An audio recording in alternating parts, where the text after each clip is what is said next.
রাধা মাধব জয় কুঞ্জ বিহারী জয়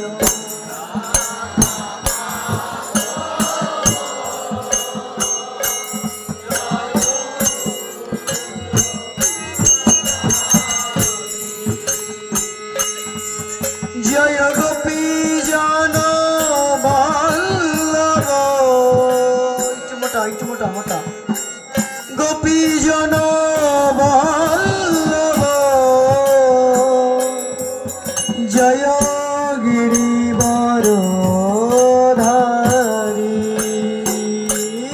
জয় গোপী জন বল্লভ মোটা করেন গোপী জন বল্লভ জয় গিরিবর ধারী জয় রাধা মাধব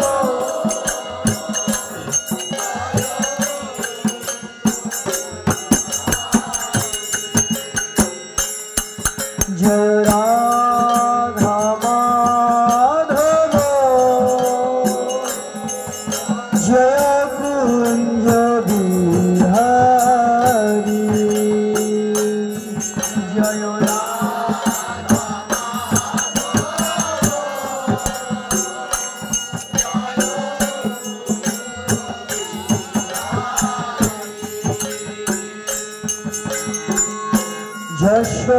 যশোদনন্দন ব্রজ জনরঞ্জন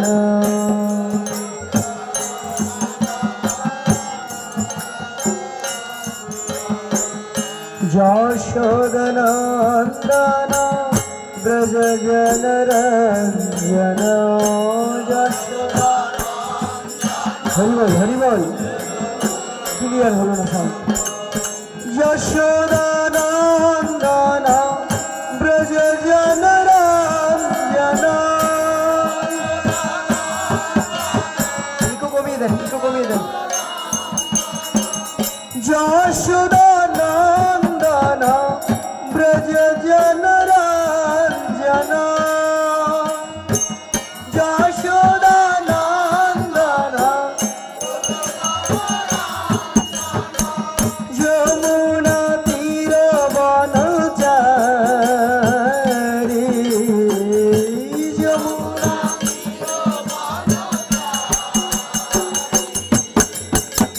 যমুনা তীর বনচারী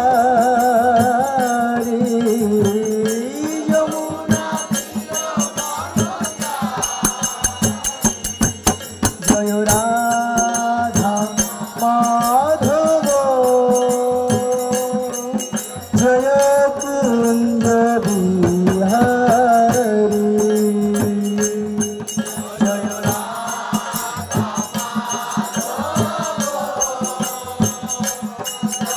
হরিবল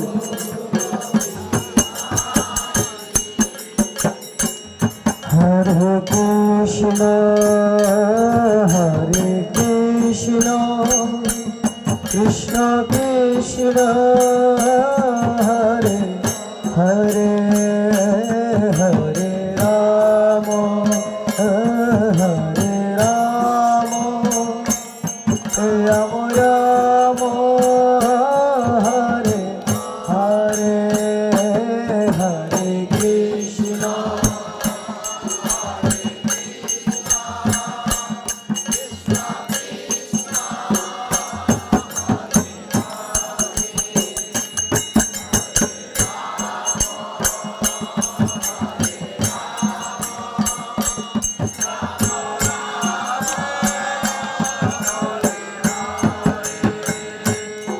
হরে কৃষ্ণ হরে কৃষ্ণ কৃষ্ণ কৃষ্ণ হরে হরে হরে রাম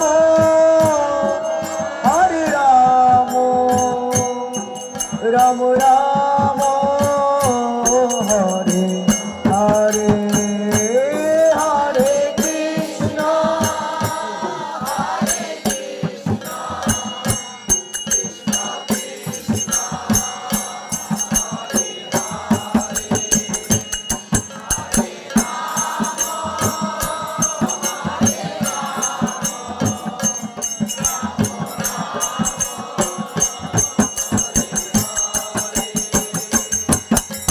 রাধা মাধব জয় রাধা মাধব রাধা মাধব জয় রাধা মাধব মাতাম দেন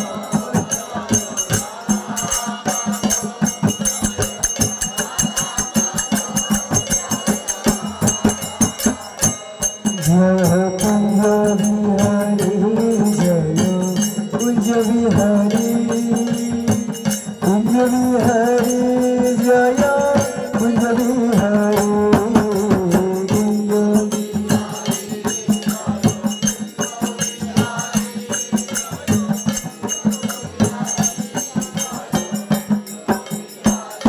नित्य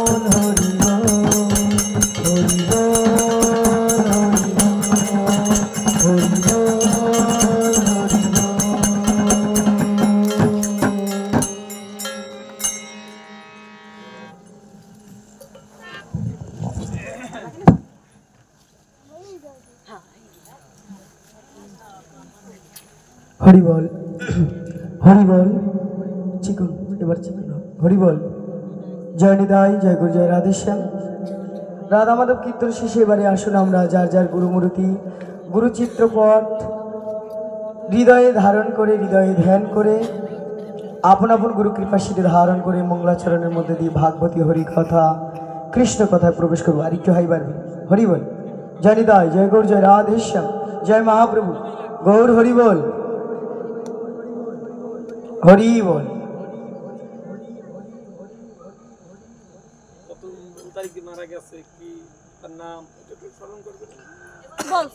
ওং অজ্ঞানতিমিরান্ধস্য জ্ঞানাঞ্জন শলাকয়া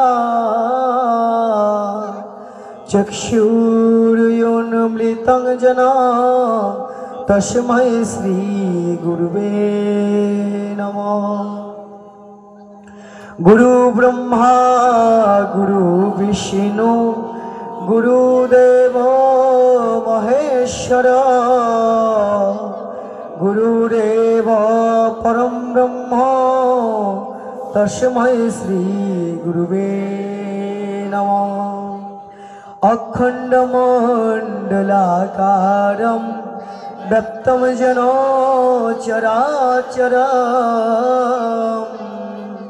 तत्पदं दर्शितं येन तस्मै श्री गुरुवे नमः वन्देऽहं श्री गुरु श्रीयुतपदकमलं श्रीगुरून् वैष्णवंश श्रीरूपं साग्रजातम् सहगण रघुनाथानितं तम सजीवं सद्वैतं सवधूतं परिजन सहितं कृष्ण चैतन्य देवं श्री राधा कृष्ण पादनं सहगण ललिता श्री विशाखानितं च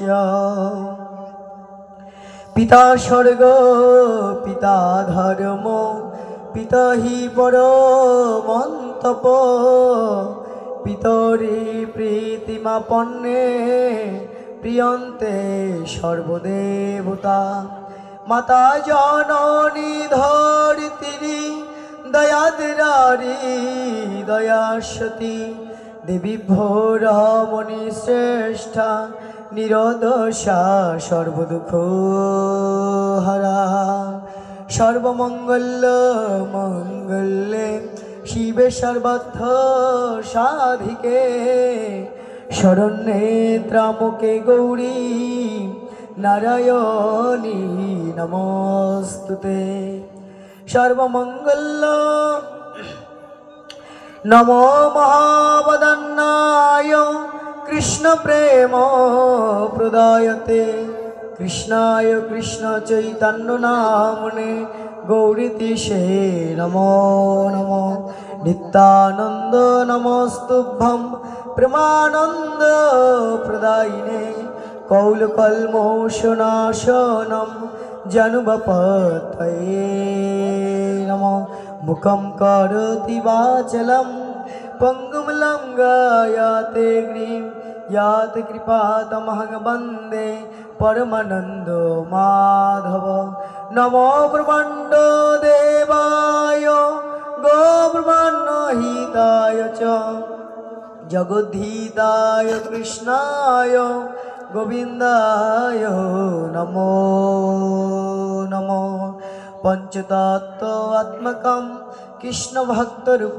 स्वरूपकं भक्त अवतारं भक्तख्यं नमामि भक्त शक्तिकं वंदे श्री कृष्ण चैतन्य नित्यानंद सहोदितौ गौरदये पुष्पवन्तौ चित्रछन्दौ तमोनुदौ हा कृष्ण करुणा सिन्धु दीनबन्धु जगत्पते गोपेश गोपिकान्त राधाकान्त नमोस्तुते तप्त कांचन गौरांगी राधे वृंदावनेश्वरी वृषभानुसुतं देवी प्रणमामि हरिप्रिये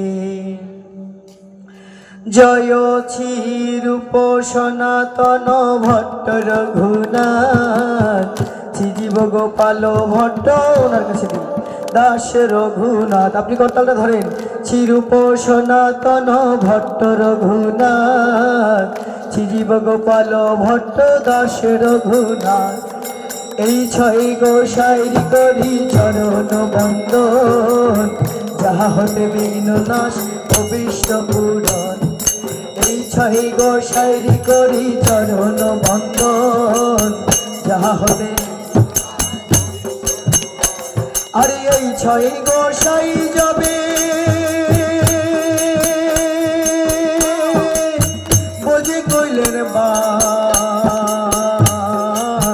রাধা কৃষ্ণ নিত্য লীলা করিলেন প্রকাশ এই ছয় গোসাই যাবে বোঝে কইলেন বাস রাধা কৃষ্ণ নিত্য লীলা করিলেন প্রকাশ মনের আনন্দে বল হরি ভজ বৃন্দাবন শ্রী গুরু বৈষ্ণব পদে মজাইয়া মন আনন্দে বল হরি ভজ বৃন্দাবন শ্রী গুরু বৈষ্ণব পদে মনের আনন্দে বল হরি হরি বল হরি বল ভজ বৃন্দাবন যেখানে হয় নাম সংকীর্তন এই তো বৃন্দাবন আনন্দে বল হরি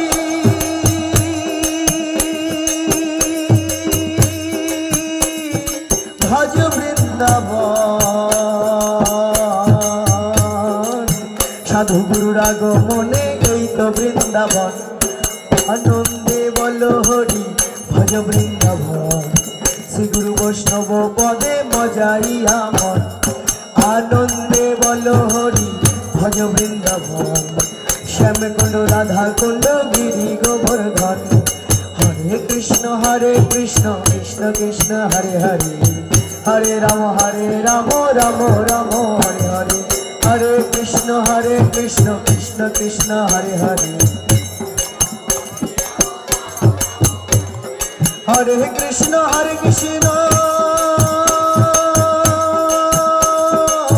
कृष्ण कृष्ण हरे हरे हरे राम राम राम हरे हरे हरे कृष्ण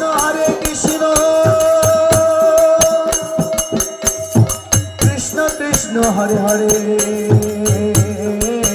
हरे राम राम राम हरे हरे हरे कृष्ण कृष्ण कृष्ण हरे हरे हरे राम राम राम हरे हरे हरे कृष्ण कृष्ण कृष्ण हरे हरे हरे राम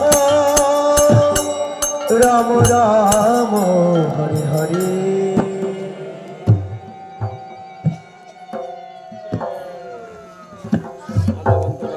বাঞ্ছা কল্পতরুভ্যশ্চ কৃপা সিন্ধুভ্যেব চ পতিতানাং পাবনেভ্যো বৈষ্ণবেভ্যো নমো নমঃ। ব্রাহ্মণেভ্যো নমো নমঃ। পিতৃদেবেভ্যো নমো নমঃ। মাতৃদেবেভ্যো নমো নমঃ। হরি বল। জয় নিতাই, জয় গৌর, জয় রাধেশ্যাম, জয় মহাপ্রভু।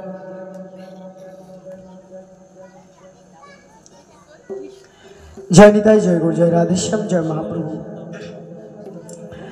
দূর দূরান্ত থেকে আগত সাধুগুরু বৈষ্ণব ভক্তবৃন্দগণ, গৌর অনুরাগী, কৃষ্ণ অনুরাগী ভক্তবৃন্দগণ, ভক্ত সজ্জন, ভক্তিমতী মায়েরা, জগৎ মাতার অংশানুভূতা বাৎসল্য প্রেমে পরিপূর্ণা কল্যাণময়ী শ্রদ্ধাশীলা ভক্তিশীলা ভজনশীলা মাতৃমণ্ডলীগণ, সর্বপ্রথমেই জানাই আমার মায়েদের শ্রীচরণে অনন্ত কোটি দণ্ডবাদ প্রণাম। আমার বাবাদের শ্রীচরণে জানাই প্রণাম। ভাই বন্ধু দাদা দিদি সকলের শ্রীচরণে জানাই শত সহস্র কোটি প্রণাম। প্রণামন্তে জানাই ক্ষুদ্র নিবেদন, আমি অভাজন মূরমতি, না জানি সাধন ভকতি, নাই মোর শকতি। কিভাবে যে গৌর গোবিন্দের অপ্রাকৃতা লীলা লীলা কথা গুণকথা, অখিল নিখিল বিশ্ব ব্রহ্মাণ্ডের অধিকর্তা ভগবান শ্রীকৃষ্ণের মুখ নিষ্ঠিত বাণী ভগবদ গীতার কথা কিভাবে যে কীর্তন করতে হয়, তার বিন্দুমাত্র ধ্যান ধারণা চিন্তা চেতনা ভাব্য ভাবনা এই অধমের মধ্যে নেই বাবা। তাহলে প্রশ্ন হতে পারে, কেন বসেছি বেশা আসনে? আপনারা সাধুগুরু বৈষ্ণব, আপনাদের মতো সাধুগুরু বৈষ্ণবের সঙ্গ করে আমি যাহা কিছু শ্রবণ করেছি তাহাই আপনাদের মাঝে যৎকিঞ্চিত কীর্তন করার চেষ্টা করব। আর এই গোবিন্দের কথা অমৃত বলতে গিয়ে আমার অনেক প্রকার ভুল ত্রুটি হবে। দেখুন, ভুল হওয়াটাই যে স্বাভাবিক। আমি তো আর বাবা ভুলের ঊর্ধ্বে নই। জগৎজোড়া পাঠশালা আমার, সবার আমি ছাত্র। আমি আপনাদের মাঝে শিখার জন্য এসেছি, শিখাতে নয়। হরি বল। এই চৌকিতে বসে যিনি পাঠ করেন তিনি হচ্ছেন চৌকিদার। চৌকিতে বসে যিনি পাঠ করেন তিনি হচ্ছেন চৌকিদার। আর যারা জমিতে বসে শ্রবণ করেন, নিচে জমিতে বসে যারা শ্রবণ করেন তারা হচ্ছেন জমিদার। এবার বিচার তো আপনাদেরই হাতে। আপনারাই বলুন, জমিদার বড় নাকি চৌকিদার বড়? কে বড়? হ্যাঁ, চৌকিদার। চৌকিদার বড়?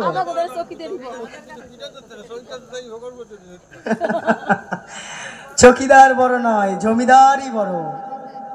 চৌকিদার পাহারা দেয় আর জমিদার আরাম করে ঘুমায়।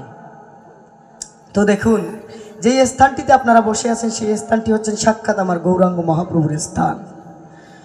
গৌরাঙ্গ মহাপ্রভু যে স্থানে বসে গোবিন্দের কথা অমৃত শ্রবণ করেছিলেন, স্থানটা সেই নিচেই ছিল। মহাপ্রভু নিচে বসে শ্রবণ করতেন আর ভক্তগণ গোবিন্দের কথা অমৃত ভাগবতীর কথা অমৃত কীর্তন করতেন। তাই আপনারা যে স্থানটিতে বসে আছেন সেটা হচ্ছে মহাপ্রভুর স্থান। ওই স্থানটির বড় মূল্য, অনেক মূল্য দিয়ে কিনতে হয় ওই স্থানটি। তাই আকাশকে যদি ডেকে ডেকে বলা হয়, আকাশ বৃষ্টি দাও, বাবা আকাশের কি ক্ষমতা আছে বৃষ্টি দেওয়ার? আকাশের কোনো ক্ষমতা নেই। আকাশকে যদি ডেকে ডেকে বলা হয়, আকাশ একটু বৃষ্টি দাও, আকাশের কি কোনো ক্ষমতা আছে বৃষ্টি দেওয়ার? কোনোদিনও আকাশ বৃষ্টি দিতে পারবে না, যদি না গোপনে সাগর তাকে মেঘ সঞ্চারিত করে দেয়। আকাশকে যদি মেঘ সঞ্চারিত, গোপনে সাগর মেঘ সঞ্চারিত করে না দেয়, তাহলে আকাশ যেমন বৃষ্টি দিতে পারবে না বাবা, তদ্রূপ আপনারা হচ্ছেন কৃপার সাগর। আপনারা যদি আমাকে মেঘ সঞ্চারিত করে দেন, তাহলে হয়তো দুটি গৌর গোবিন্দের কথা বলার চেষ্টা করতে পারি মাত্র। মেঘদান আপনারাই করবেন, কৃপাবাড়ি বর্ষিত হলেও হতে পারে। আর এই গোবিন্দের কথা অমৃত, রাধা মাধবের অপ্রাকৃত কথা অমৃত বলতে গিয়ে আমার অনেক প্রকারের ভুল হতে পারে। এই পথের পথমর্যাদা কতটুকু রক্ষা করতে পারবো তা তো জানি না। অনেক প্রকার ভুল ত্রুটি হবে। সকলে ভাই বন্ধু সন্তানকে নেই ক্ষমা করে দিয়েছি, চরণে আশ্রয় দিবেন, তবেই হবে আমার এই মানব জীবনের সার্থকতা। হরি বল। জয় জয় শ্রী গুরু নিতাই গৌর প্রেমানন্দে।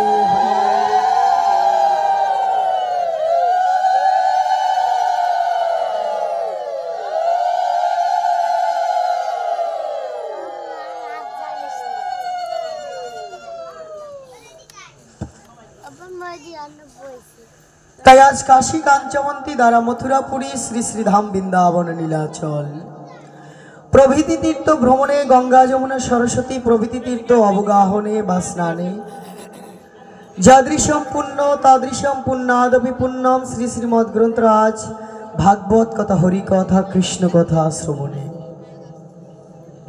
মহাজন কি জানিয়ে দিলেন? কাশীধাম, কাঞ্চীধাম, গয়াধাম, মথুরাধাম, পুরীধাম, বৃন্দাবন ধাম সমস্ত তীর্থ পরিভ্রমণ করলে, পরিক্রমা করলে যে ফল লাভ হবে, সে ফল লাভ হবে শুধু একমাত্র হরি কথা, কৃষ্ণ কথা শ্রবণ করলে। এই যে 144 বছর পরে যে মহাকুম্ভের স্নান গেল, কুম্ভ, কুম্ভ শব্দের অর্থ হচ্ছে কলসি। যে কলসি থেকে অমৃত পড়ে গিয়েছিল প্রয়াগরাজ যে ত্রিবেণী সঙ্গমে, গঙ্গা যমুনা সরস্বতীর ত্রিবেণীর সঙ্গমে পড়েছিল, সেই গরুর রাজ যখন দেবরাজ ইন্দ্রের কাছ থেকে কুম্ভ নিয়ে এসেছিলেন, অমৃতের কুম্ভ, সেই কুম্ভ কাত হয়ে পড়ে গিয়েছিল সেই ত্রিবেণীর কূলে। ত্রিবেণীর কূলে পড়ে গিয়েছিল বলে সেই অমৃতে গিয়ে স্নান করলে আমরা মনে করি সমস্ত পাপ, বিশ্বাস করি আমরা যে গঙ্গা যমুনা সরস্বতীর তীরে গিয়ে যদি স্নান করা যায় প্রয়াগরাজ্যে, যে এই যে কিছুদিন, কালকেই তো শেষ হলো নাকি, না কালকে না গত, হ্যাঁ এই যে গত কয়েকদিন আগে যে শেষ হয়ে গেল কুম্ভ স্নান ভারতে, সেই প্রয়াগরাজ্যে কুম্ভ স্নান শেষ হলো, সেই গঙ্গা যমুনা সরস্বতীতে স্নান করলে সেই অমৃত লাভ করা যায়। অমৃত লাভ মানে কি? সমস্ত দেহ থেকে পাপ চলে যাবে, জীবনটা অমৃতময় হয়ে উঠবে। যেখানে অমৃতের কুম্ভ কলসি কাত হয়ে পড়েছিল কিঞ্চিত, তো সেই কুম্ভ স্নানের জন্য অজস্র সাধুগুরু বৈষ্ণব সেখানে গিয়ে ভিড় করেন। কিন্তু মহাজন জানিয়ে দিলেন, কাশী, কাঞ্চি, গয়া, মথুরা, পুরী, বৃন্দাবন সমস্ত তীর্থ পরিভ্রমণ পরিক্রমা করলে যে ফল হবে, গঙ্গা যমুনা সরস্বতীতে অবগাহন করলে যে ফল লাভ হবে, স্নান করলে যে ফল লাভ হবে, সে ফল পাবো শুধু একমাত্র আমরা হরি কথা, কৃষ্ণ কথা শ্রবণ করলে। এই যে নাঙ্গলবন্ধ স্নান আসছে কিছুদিন বাদে, সবাই তো আর নাঙ্গলবন্ধ স্নানে যেতে পারে না বাবা। অনেকের বয়স বার্ধক্যজনিত সমস্যার কারণে যেতে পারে না, কেউ আর্থিক কারণে যেতে পারে না। তাহলে কি তিনি কি গোবিন্দ ধাম প্রাপ্ত হবেন না? তিনি কি তীর্থফল লাভ করতে পারবেন না? বলেন অবশ্যই সে তীর্থফল লাভ করতে পারবে যদি কায় মনে বাক্যে গোবিন্দের কথামৃত, ভাগবতী রসামৃত আস্বাদন করে, শ্রবণ করে। আর কি আছে? সমস্ত তীর্থের ফল গোবিন্দের কথা অমৃত শ্রবণ করলে, ভাগবতী কৃষ্ণ কথা শ্রবণ করলে পাওয়া যাবে। তার সাথে পাওয়া যাবে আর কি? আপনাদের মতো এই যে সাধুগুরু বৈষ্ণবের দর্শন। আপনাদের মতো সাধুগুরু বৈষ্ণবের দর্শন পাওয়া যায়। সমস্ত তীর্থের ফল তো পাওয়াই যায়, তার সাথে সাধুগুরু বৈষ্ণবের দর্শন পাওয়া যায়। বলে বৈষ্ণব দর্শনে কেন প্রয়োজন? মহাজন জানিয়ে দিলেন, বাবা কিবা আমন্ত্রণ, কিবা নিমন্ত্রণ, কিবা আমন্ত্রণ, কিবা নিমন্ত্রণ, বৈষ্ণব দর্শন সে তো আমার নিজেরই একমাত্র প্রয়োজন। আমন্ত্রণেরই বা কি আছে?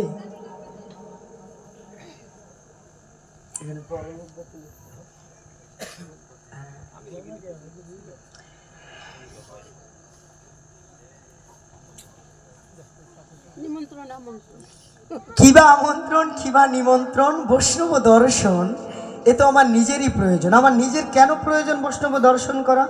বলে বৈষ্ণব দর্শনে যায় মনের ময়লা, সাধুর দর্শনে যায় মনের ময়লা, পরশে হয় কি? প্রেম তরঙ্গ। বৈষ্ণব দর্শনে ভজন পরিমার্জিত হয়ে যায়। কবিকুল মুকুটমণি কৃষ্ণ ভক্ত চূড়মণি যে প্রেমিক কবি, প্রেম ভক্তির মহাজন গৌরজার প্রাণধন ঠাকুর নরোত্তম দাস মহাশয় জানিয়ে দিলেন যে সাধুগুরু বৈষ্ণবের দর্শনে আমাদের ভজন পরিমার্জিত হয়ে যায়। বৈষ্ণব ভজনে, বৈষ্ণব দর্শনে আমাদের ভজন পরিমার্জিত হয়ে যায়। বলে সেই ব্যাপারটা আবার কেমন? বলে প্রতিনিয়ত আমরা যে গোবিন্দের ভজন করি, সেই ভজন অনেক প্রকারের মানে দোষযুক্ত থাকে। অনেক সাধুগুরু বৈষ্ণবের সঙ্গ করি, গোবিন্দের ভজন করি, সেই ভজনটা অনেক সময় অনেক ক্ষেত্রে আমাদের দোষযুক্ত থাকতে পারে। সেই ভজনটাকে পরিমার্জিত, পরিষ্কার করতে হলে আমাদের কি চাই? একমাত্র সাধুগুরু বৈষ্ণবের দর্শন প্রয়োজন, আর কি? সাধু সঙ্গের প্রয়োজন। বলে কেন? অনন্তকাল ধরে এই দেহের মধ্যে আমাদের যে ময়লা, মনের ময়লা, মহাজন জানিয়ে দিলেন সাধুর দর্শনে যায় মনের ময়লা, পরশে হয় প্রেম তরঙ্গ। বাবা এ জগতে আয়নায় আমরা কি করি? নিজের প্রতিবিম্ব প্রতিচ্ছবিখানা দর্শন করি। তো আমরা আমাদের নিজের চেহারাখানা দেখি এ জগতের আয়নায়। এ জগতের আয়না বাজার থেকে টাকা দিয়ে কিনতে হয়। এ জগতের আয়না আমরা যখন বাজার থেকে টাকা দিয়ে কিনে আনি, সেখানে শুধু আমাদের নিজের প্রতিবিম্ব প্রতিচ্ছবিখানি দেখা যায়, কিন্তু সেখানে কিন্তু গোবিন্দকে দর্শন করা যায় না। সেই আয়নাটা কিন্তু টাকা লাগে। কিন্তু অনাদির আদি গোবিন্দ, অখিল নিখিল বিশ্ব ব্রহ্মাণ্ডের অধিকর্তা ভগবান শ্রীকৃষ্ণ অনাদির আদি, তিনি কি করেছেন? বিনামূল্যে একখানা আয়না ফিট করে দিয়েছেন আমাদের হৃদয়ের মধ্যে। বলেন এই জগতের আয়না টাকা দিয়ে কিনতে হয়, সেই আয়নায় শুধু তুমি তোমাকে দেখবে, আর বিনামূল্যে আমি একখানা আয়না তোমার হৃদয়ে মাঝখানে দিয়ে দিয়েছি, তুমি দেখো। সেই আয়নায় তোমাকে নয়, সেই আয়নায় তুমি আমাকে দেখতে পাবে। হৃদয়রূপী দর্পণে, চিত্তরূপী দর্পণে ভগবানকে দর্শন করা যায়, আর এই জগতের আয়নায় শুধু আমাদের নিজেদেরকে দর্শন করা যায়। কিন্তু হৃদয়রূপী দর্পণ তো সবার হৃদয়ের মধ্যেই আছে, কম বেশি কম বেশি। এ জাগতিক আয়না সবার ঘরে কম বেশি আছে, কিন্তু হৃদয়রূপী আয়না তো সবার হৃদয়ের মধ্যেই আছে, নাকি? কিন্তু তাহলে আমরা কেন দেখতে পাই না? হৃদয়রূপী আয়নায় আমার ভিতর বাহিরে অন্তরে অন্তরে আছো তুমি হৃদয় জুড়ে। কবি বলেছেন না, আমার ভিতর ও বাহিরে অন্তরে অন্তরে কে? সে অনাদির আদি গোবিন্দ, অনন্তকাল ধরে আছে, তার সাথে আমার নিত্য সম্বন্ধ। বলছে আমার ভিতর ও বাহিরে অন্তরে অন্তরে আছো তুমি কি জুড়ে? হৃদয় জুড়ে। আর মহাজন জানিয়ে দিলেন চিত্তরূপী দর্পণখানার মধ্যে গোবিন্দকে দর্শন করা যায়, কিন্তু সকলের মধ্যেই চিত্তরূপী দর্পণ আছে, কিন্তু আমরা গোবিন্দকে দর্শন করতে পারছি না। বলে কেন? কেননা এ জগতের আয়নায় যখন আমরা নিজের প্রতিবিম্ব প্রতিচ্ছবিখানি দর্শন করি, তখন বেশ কিছুদিন হয়ে গেলে আয়নায় যখন ময়লা পড়ে যায়, আবরণ পড়ে যায়, তখন কিন্তু আমরা আমাদের প্রতিবিম্ব প্রতিচ্ছবিখানা দর্শন করতে পারি না। পারি কি? সেজন্য আমাদের কি করতে হয়? সাবান জল দিয়ে কি করতে হয়? ওই আয়নাটাকে আবার পরিমার্জিত, সেই আয়নাটাকে আবার পরিমার্জিত করতে হয়, ধৌত করতে হয়, পরিষ্কার করতে হয়। তদ্রূপ বললেন এই হৃদয়রূপী আয়নাখানাও জন্ম জন্ম ধরে, কতকাল ধরে কামনা বাসনা চাওয়া পাওয়া, না পাওয়ার বেদনা, হরিবল রাধে, না পাওয়ার বেদনায় এই হৃদয়রূপী দর্পণখানা কত রূপে যে কামনা বাসনায় ময়লায় যে যুক্ত হয়ে আছে, ময়লার আবরণে যুক্ত হয়ে আছে, আবরণে আবরণ পড়ে আছে, যাতে করে আমরা সেই চিত্তরূপী দর্পণে আমার গোবিন্দকে আমরা দর্শন করতে পারি না। তাহলে কি প্রয়োজন? বলেন হৃদয়রূপী দর্পণখানা পরিষ্কার করতে হলে এই জগতের জল দিয়ে হৃদয়রূপী দর্পণখানা পরিষ্কার করা যায় না। এই জগতের জল দিয়ে আমরা বাহির জগতের আয়না পরিষ্কার করি, দেহটাকে পরিষ্কার করি বটে বাবা, কিন্তু হৃদয়ের মাঝখানে তো আর জল গিয়ে পৌঁছই না। তাহলে আমরা হৃদয়রূপী চিত্তরূপী দর্পণখানা কি করে পরিষ্কার করব? তাই তো মহাজন জানিয়ে দিলেন সাধুর দর্শনে যায় মনের ময়লা, পরশে হই প্রেম তরঙ্গ, ভজরে আনন্দের গৌরাঙ্গ, ধররে মন সাধুর সঙ্গ, ভজরে আনন্দের গৌরাঙ্গ। সাধুর গুণ যায় না বলা, শুদ্ধ চিত্ত অন্তর খোলা, ওই সাধুর গুণ যায় না বলা, শুদ্ধ চিত্ত অন্তর খোলা। সাধুর দর্শনে যায় মনের ময়লা, সাধুর দর্শনে যায় মনের ময়লা, পরশে হই প্রেম তরঙ্গ, ভজরে আনন্দের গৌরাঙ্গ, ধররে মন সাধুর সঙ্গ। কি বললেন? যদি তরিতে বাসনা থাকে, যদি মনে করো দেবের দুর্লভ জন্ম পেয়েছি, এই জন্ম আর হয় কি না হয়, এবার তরিয়ে যাব, তাহলে কি করতে হবে? সাধুগুরু বৈষ্ণবের সঙ্গ করতে হবে, সাধুগুরু বৈষ্ণবের দর্শন করতে হবে, স্পর্শন করতে হবে, সাধুগুরু বৈষ্ণবের সাথে আলিঙ্গন করতে হবে। বলি এটার আবার কেন প্রয়োজন? রামকৃষ্ণ পরমহংসদেব শিষ্যদের বললেন, বাবারে পথের মাঝে কত নুড়ি পড়ে থাকে, পথের মাঝে যে কত নুড়ি পড়ে থাকে, কোন নুড়ির মধ্যে যে নারায়ণ আছে তা তো আর আমরা কেউ বলতে পারি না, পারি কি? আজকে এই যে পরলোকগত বজেন্দ্রনাথ হালদার পরলোকগত গোলাপী রানী হালদার তাদের যে মৃত্যুবার্ষিকী উপলক্ষে যে আপনাদের মতো সাধুগুরু বৈষ্ণবের আগমন ঘটিয়েছেন, যিনি বাবু উকিল মহাশয় বাবু, তার এই গৃহ প্রাঙ্গণে আপনাদের মহতী বৈষ্ণবদের ডেকে নিয়ে এসেছেন আপনাদের মতো সাধুগুরু বৈষ্ণবদের চরণধূলি পাওয়ার জন্য। দেখুন কার মধ্যে যে কি আছে আমরা কিন্তু কেউ বলতে পারি না, পারি কি? কোন নুরির মধ্যে যে নারায়ণ এসে উপস্থিত হবেন আর কার পরশে সরস হয়ে আমার তাপিত পরাণ শীতল হয়ে যাবে তাও কিন্তু আমরা বলতে পারি না। তাই রামকৃষ্ণ পরমহংসদেব বললেন, বাবা পথের মাঝে অনেক নুরি পড়ে থাকে, কোন নুরির মধ্যে নারায়ণ আছে তা তো আমরা জানি না। তদ্রূপ এই যে সাধুগুরু বৈষ্ণবের সঙ্গ করতে করতে বলেন, ব্রহ্মাণ্ড ভূমিতে কোনো ভাগ্যবান জীব গুরু কৃষ্ণ প্রসাদে পায় ভক্তিলতা বীজ। এই যে ব্রহ্মাণ্ড ভ্রমণ করতে করতে করতে করতে কার চরণের স্পর্শে, কার স্পর্শ পেয়ে যে আমার হৃদয়খানা তাপিত প্রাণখানা জুড়িয়ে যাবে, আমার মনের ময়লা যে দূরে চলে যাবে, আমরা কেউ বলতে পারি না। তাই আমাদের কি করতে হবে? সদাই কি করা উচিত? সাধু সঙ্গ করা উচিত। শাস্ত্রকার বললেন, সাধু সঙ্গ সর্বশাস্ত্রে কয়, লবমাত্র সাধুর সঙ্গ কৃষ্ণ প্রাপ্তি হয়, কৃষ্ণ ভক্তি প্রেম হয়। তাই প্রতিনিয়ত আমাদের কি করা প্রয়োজন? সাধু সঙ্গ করা প্রয়োজন। একমাত্র সাধু সঙ্গে এলেই আমাদের ভজনটা পরিমার্জিত হবে, নতুবা আমাদের ভজন পরিমার্জিত হবে না। তাই মহাজন বললেন, সমস্ত তীর্থের ফল আমরা এই ভাগবতীয় কথা শ্রবণ করলে পাবো, তার সাথে পাবো আপনাদের মতো সাধুগুরু বৈষ্ণব দর্শন। আর বৈষ্ণব দর্শন কেন প্রয়োজন? এত সময় তো আমরা শ্রবণ করলাম।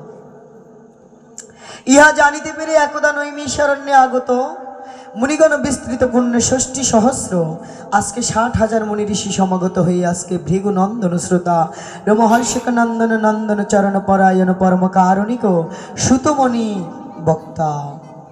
এদিকে ব্রহ্মশাপগ্রস্ত, সদা হৃদয়গ্রস্ত, ত্যক্তেন্দ্রিয় প্রস্থ, গঙ্গা তীরস্থ রাজাদিরাজ মহারাজ পরীক্ষিত ভাগবতীয় কথার শ্রোতা, পরম কৃপালু ঋষিকুল মুকুটমণি কৃষ্ণ ভক্ত চূড়মণি পরমহংস পরিব্রাজক আজন্ম বৈরাগী ব্যাসনন্দন শিল সুখদেব গোস্বামী প্রভুপাদ ভাগবত উচ্চারণ বক্তা। বসেছেন মহারাজ পরীক্ষিত ভাগবতীয় তথা হরি কথা কৃষ্ণ কথা শ্রবণ করার জন্য। কেন? তিনি সপ্তম দিবসের মধ্যে অভিশাপ পেয়েছেন, সপ্তম দিবস পরে তক্ষক দংশনে তার মৃত্যু হবে। শৃঙ্গিমণি অভিশাপ দিয়েছেন তক্ষক দংশনে 7 দিন বাদে তার মৃত্যু হবে। তাই তিনি ভাবলেন, জীবদ্দশায় যে কর্ম করেছি, কি কর্ম করলাম, যে কর্ম দিয়ে আমি গোবিন্দের কাছে যেতে পারবো, ভগবত ধামে ফিরে যেতে পারবো, এমন কি কর্ম যে কর্ম করলে 7 দিন কর্ম, সে কর্ম করলে আমরা ভগবত ধামে ফিরে যেতে পারবো। মহারাজ পরীক্ষিত ভাবছেন যে এমন কর্ম তো করা হয়নি, কিন্তু এই যে দেবেরও দুর্লভ মানব জীবন যে পেয়েছি, এই জীবনটা যদি একবার চলে যায়, এই জীবনটা কিন্তু আর ফিরে পাবো না। ফিরে পাবো কি? কিন্তু এখানে যে এসেছি, এখানে এসে কি করে গেলাম, এটাই তো প্রশ্ন। কতটুকু করলাম ভগবানের জন্য কর্ম, কতটুকু গোবিন্দের জন্য কর্ম করলাম, কতটুকু করতে পারলাম ভগবানের জন্য। আমার করেই সংসারের কাটিয়ে দিয়ে গেলাম। কিন্তু মহারাজ পরীক্ষিত 7 দিন বাদে তক্ষক দংশনে মৃত্যু হবেন, এটা ছিল তার অভিশাপ। কিন্তু মহাজন জানিয়ে দিলেন, এটা তার অভিশাপ নয়, এটা হচ্ছে তার আশীর্বাদ। কোনো মুমূর্ষু ব্যক্তি যদি জানতে পারে বাবা যে তিনি 7 দিন বাদে মৃত্যুবরণ করবেন, কোনো ব্যক্তি যদি জানতে পারে যে তিনি 7 দিন বাদে মৃত্যুবরণ করবেন, এই ধরাধামে আর থাকবেন না। ডক্টর বলেছেন যে যাও, নিয়ে যাও, এখনই নিয়ে যাও, নিয়ে গিয়ে ভালো মন্দ তাকে খাওয়ান 7 দিন পর্যন্ত, এ কিন্তু 7 দিনের বেশি আর বাঁচবে না। এই সংবাদ যিনি জানতে পারবেন, যদি কেউ জানতে পারেন, তাহলে তার মধ্যে কি কোনো কামনা বাসনা থাকবে? তার মধ্যে কোনো হিংসা বিদ্বেষ থাকবে? পরনিন্দা পর সমালোচনা থাকবে? অহংকার থাকবে? মিথ্যে কথা থাকবে? কিচ্ছু থাকবে না। তিনি ভাবে কাদের জন্য করব? আমার বাড়ি, আমার গাড়ি, আমার টাকা, আমার পয়সা, আমার ধন, আমার দৌলত, আমার পুত্র, আমার পরিজন, আমার আত্মীয়, আমার স্বজন, সবই আমার করে কাল কাটিয়ে গেলাম। গোনার দিন তো আমার ফুরিয়ে গেল, আর মাত্র কটা দিন বাকি আছে। আর আমি আমার করতে করতে গেলাম, আর ভগবান উপরে বলছে, আরে বোকা, সবই যদি তোর হয় তাহলে তুই কার? এ জগতে সবই যদি তোর হয় তবে তুই কার? হাতে তো সময় নেই, একটিবার ভেবে দেখ তো তুই কার। সত্যি তো, আমরা কি ভেবে দেখেছি আমি কার, কে আমার?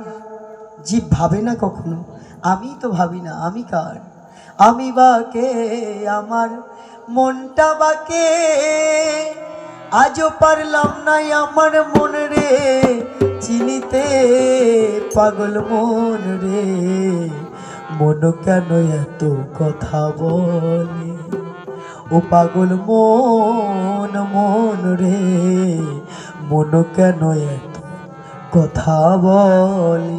আমি কে?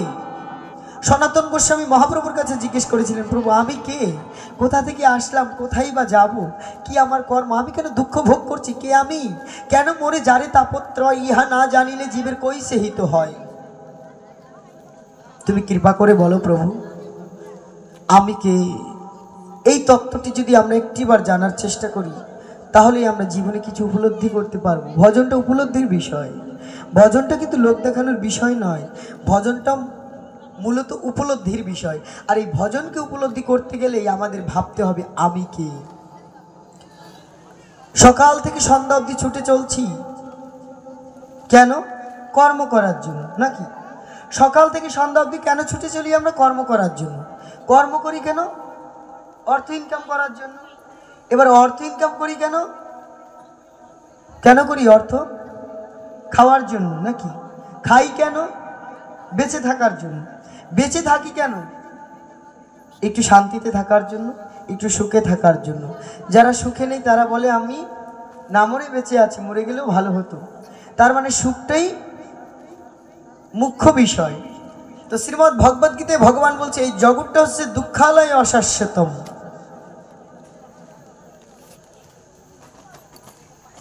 ভগবদ গীতায় ভগবান বলছেন এই জগৎটা হচ্ছে দুঃখালয় অশাশ্বতম। এই জগতে শুধু দুঃখের আলয়, এখানে শুধু দুঃখই পাওয়া যায়, এখানে সুখ নেই। তাহলে সুখটা কোথায় পাবো বাবা? থাকতে যদি সুখ না পাই, মরে যাওয়ার পর সুখ দিয়ে কি হবে? মহাজন জানিয়ে দিলেন তুমি জীবিত অবস্থায় যদি স্বর্গ সুখ ভোগ না করতে পারো, জীবিত অবস্থায় যদি বৈকুণ্ঠ সুখ না করতে পারো, বৈকুণ্ঠ সুখ লাভ করতে না পারো, তাহলে তুমি যে মৃত্যুর পরে গিয়ে যে তুমি বৈকুণ্ঠ পাবে তার কোনো গ্যারান্টি নেই। তুমি মৃত্যুর পরে স্বর্গ পাবে তার কোনো গ্যারান্টি নেই। কোথায় স্বর্গ কোথায় নরক কে বলে তা বহুদূর, মানুষের মধ্যে স্বর্গ নরক মানুষ এতেই সুরাসুর। রিপুর তারণে যখনই মদের বিবেক পায় গোলয়, আত্মগ্লানির নরক অনলে তখনই পুরিতে হয়। প্রীতি আর প্রেমের পুণ্য বাঁধনে যবে মিলি পরস্পর, স্বর্গ আসিয়া দাঁড়ায় তখন আমাদেরই কুড়ে ঘর। নিতাই গৌর প্রেমানন্দে হরি হরি বল।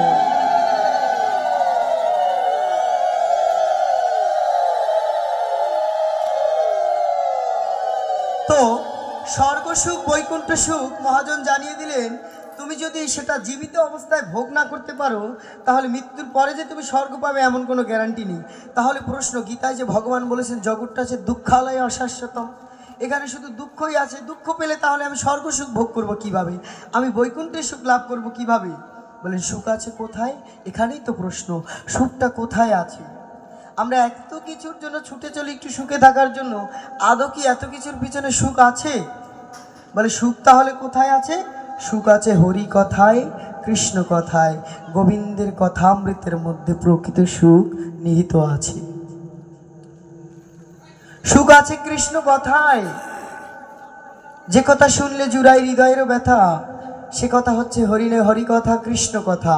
তাই মহারাজ পরীক্ষিত ভাবছেন যে যেতে তো হবেই।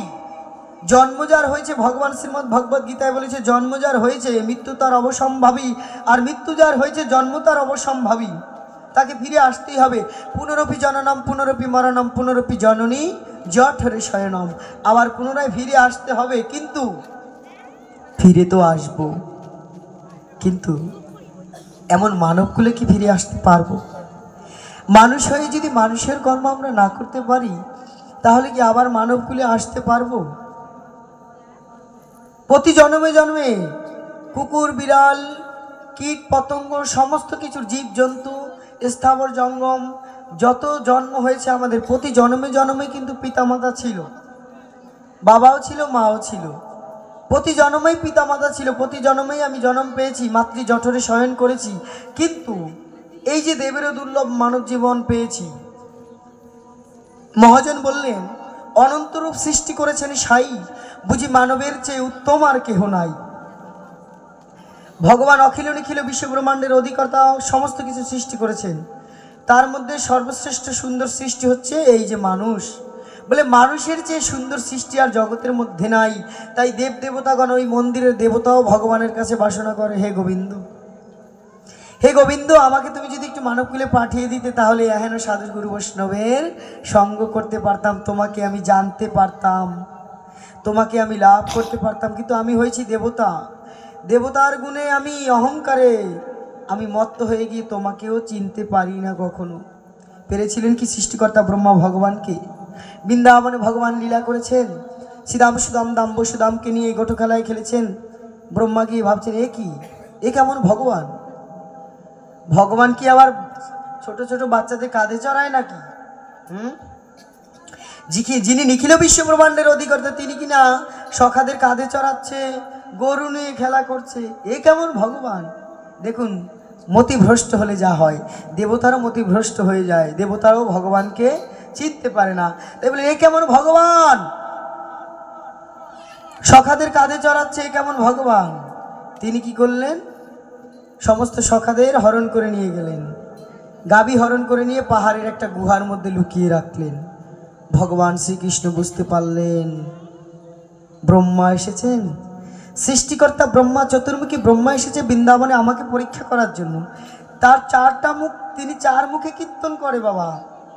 আর আপনি আমরা মানুষ এক মুখে গুণকীর্তন করি ভগবানের, চার মুখে কীর্তন করে বেড়ান, তবুও তিনি ব্রহ্মের ব্রহ্মতত্ত্ব তিনি জানতে পারেন না যে ভগবান আসলে কি। ভগবান ভাবলেন তুমি এসেছো বৃন্দাবনে আমাকে পরীক্ষা করার জন্য, তোমাকে এজন্য শাস্তি পেতে হবে। ব্রহ্মা, কি শাস্তি? বৃন্দাবনে মায়েদের একটা মনের বাসনা ছিল যে গোপাল যদি আমার সন্তান হতো,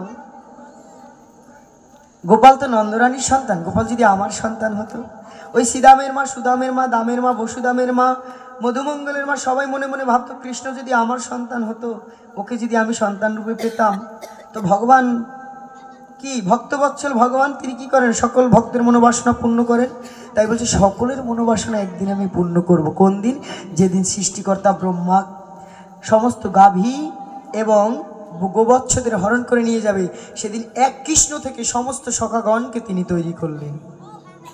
ভগবানের কি লীলা দেখুন, এক কৃষ্ণ থেকে সকল সখাদের তিনি তৈরি করলেন, সমস্ত গাভীদের তিনি তৈরি করলেন। তৈরি করার পরে সবাইকে আজকে গিরে পাঠিয়ে দিলেন। শ্রীদাম সুদাম দাম বসুদাম সবার ঘরে আজকে যাচ্ছে। শ্রীদাম হয়ে কে যাচ্ছে? না কৃষ্ণই আজকে শ্রীদাম হয়ে তাদের ঘরে যাচ্ছে। তাহলে সকলের মনোবাসনা পূর্ণ হয়ে গেল না? সকলের মনোবাসনা পূর্ণ হয়ে গেল, ভগবান সকলের মনোবাসনা পূর্ণ করলেন। এদিকে ব্রহ্মা গিয়েছেন ব্রহ্মলোকে। দেখুন, আমরা মানব, কেন বলেছেন যে মানব জন্ম শ্রেষ্ঠ? ব্রহ্মা গেলেন ব্রহ্মলোকে, দাঁড়ি বললেন, এই আপনি কোথায় যাচ্ছেন? বলে কেন? আমি সৃষ্টিকর্তা ব্রহ্মা, চতুর্মুখী ব্রহ্মা, ব্রহ্মলোকের ব্রহ্মা, আমি যাচ্ছি আমার সিংহাসনে। বলে কি বলছেন আপনি ব্রহ্মা? ওই তো আমাদের সিংহাসন আলো করে ব্রহ্মা বসে আছে। আপনার তোমার তো চারটি মুখ, কোনো কোনো ব্রহ্মার সহস্র মুখ আছে, কোনো কোনো ব্রহ্মার 100 মুখ আছে, আপনার তো মাত্র চারটি মুখ। এই ব্রহ্মাণ্ডের ব্রহ্মার মাত্র চারটি মুখ, অন্য অন্য ব্রহ্মাণ্ডের ব্রহ্মার আরো বেশি বেশি মুখ আছে। তা আপনি কোথায় যাচ্ছেন? ওই তো আমাদের ব্রহ্মা বসে আছে। তখন ব্রহ্মা বুঝতে পারলেন সবই যে গোবিন্দের খেলা। আমি বৃথাই গিয়েছিলাম বৃন্দাবনে ভগবানকে পরীক্ষা করার জন্য, আমি বৃথাই গিয়েছিলাম ভগবানকে পরীক্ষা করার জন্য। নয়নের জলে ভাসতে ভাসতে চলে গেলেন বৃন্দাবনে ব্রহ্মা। বলেন, হে গোবিন্দ, গিয়ে আছাড় খেয়ে পড়লেন ভগবানের চরণে। দেবতা হয়ে গোবিন্দের চরণে আছাড় খেয়ে পড়লেন।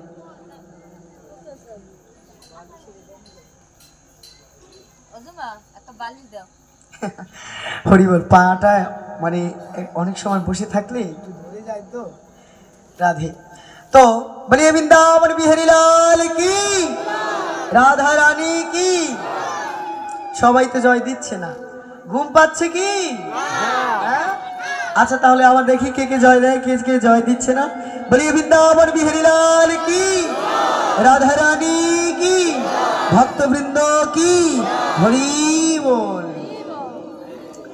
আছাড় খেয়ে পড়লেন ভগবানের চরণে। সে সৃষ্টিকর্তা ব্রহ্মা বললেন, গোবিন্দ, আমি বড় অন্যায় করেছি, বড় অপরাধ করেছি, তুমি আমাকে ক্ষমা করে দাও। আমি বুঝতে পারিনি তুমি যে ভগবান, আমি তোমাকে পরীক্ষা করার জন্য এসেছিলাম। দেখুন, ভগবানকে ব্রহ্মাও চিনতে পারেন না। তখন ভগবান বলেছিল, তুমি যে কর্ম করেছো, গোহরণ, গোহনন, গোহত্যা, এটা তো যমনের কাজ, তাই তোমাকে যে শাস্তি পেতেই হবে।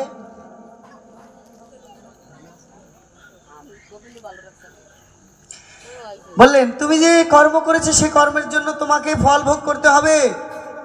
কি ফল? যে কর্ম করেছে সেটা যবনের কর্ম করেছে, তোমাকে যবনের ঘরে জন্ম নিতে হবে। নয়নের জল ছেড়ে দিয়ে ব্রহ্মা বলেন, ভগবান এ কি করলে তুমি? এ কি অভিশাপ দিলে তুমি আমাকে?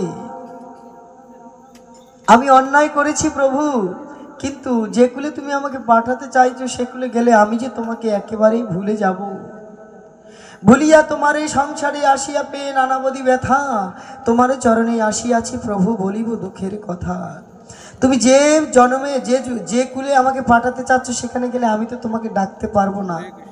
তবে প্রভু, অপরাধ তো আমি করেছি, শাস্তি তো আমাকে পেতেই হবে। তোমার চরণে নিবেদন, তুমি আমাকে যে কুলেই পাঠাও না কেন, আমি যেন তোমার গুণগান করতে পারি, আমি যেন তোমার নাম করতে পারি, সদা সর্বদা যেন তোমার নাম গুণগান করতে পারি। তখন ব্রহ্মার আকুতি দেখে ভগবানের দয়া হলো। ভগবান বললেন, তোমার জন্ম হবে ব্রাহ্মণ কুলে, কিন্তু তুমি লালিত পালিত হবে যমনের ঘরে। চৈতন্য চরিতামৃতকার বলছেন, যমন হরিদাস, যিনি জন্মগ্রহণ করেছিলেন ব্রাহ্মণের ঘরে, কিন্তু লালিত পালিত হয়েছিলেন যমনের ঘরে। তাই এই যে হরিদাস, পরবর্তী জন্মে যিনি হলেন হরিদাস, যিনি ছিলেন সৃষ্টিকর্তা ব্রহ্মা, তিনি ভগবানকে চিনতে পারেননি দেবতা হয়েও। তা বলেন, দেব দেবতাগণে করে আরাধন, জন্ম নিতে মানবে। মানবকুলে জন্ম নেওয়ার জন্য দেবতারা ভগবানের কাছে বাসনা করে। কেন? বলে, এই দেবেরও দুর্লভ মানব জীবন দিয়ে সাধন ভজন করে ভগবানকে লাভ করা যায়, কোনো কালে কোনো যুগ নয়। একমাত্র মানুষই পারে গোবিন্দের